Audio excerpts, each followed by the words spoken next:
Good morning, class. In this lesson, we will be learning how to make predictions for our book A Long Walk to Water.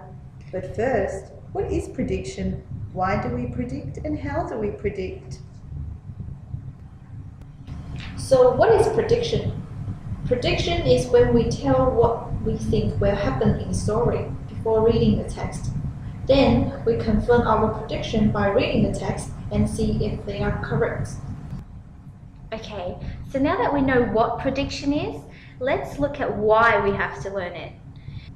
This strategy is going to help us make connections to the text, think ahead, and become more engaged.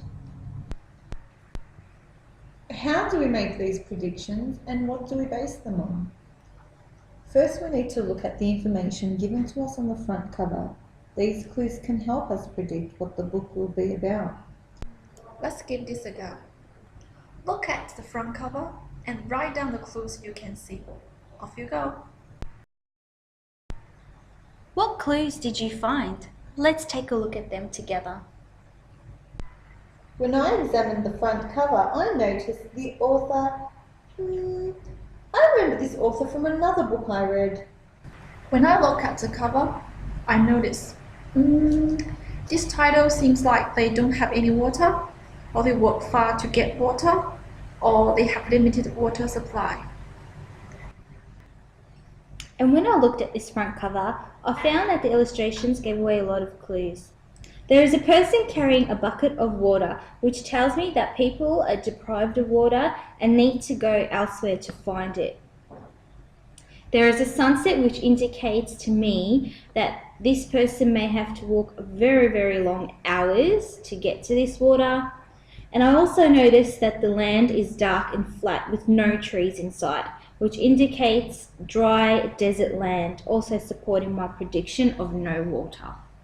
Now let's look at the back cover and see what we can find. Off you go. Now let's discuss the clues we found on the back cover.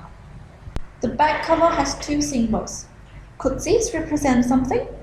Maybe a tribe or a clan? Let's take a look at what the blurb tells us. Two young people, two stories, one country, Sudan. Home for just long enough to eat. Naya would now make her second trip to the pond.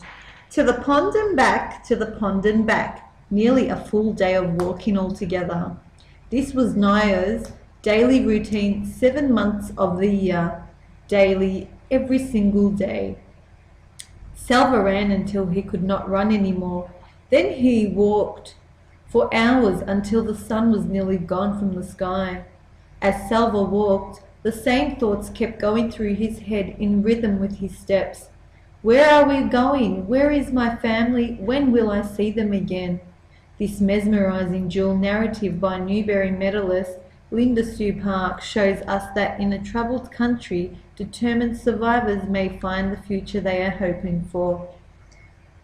After reading the blurb and considering all our clues, we can roughly assume that this story will be about two different Sudanese people who both suffer from the absence of water.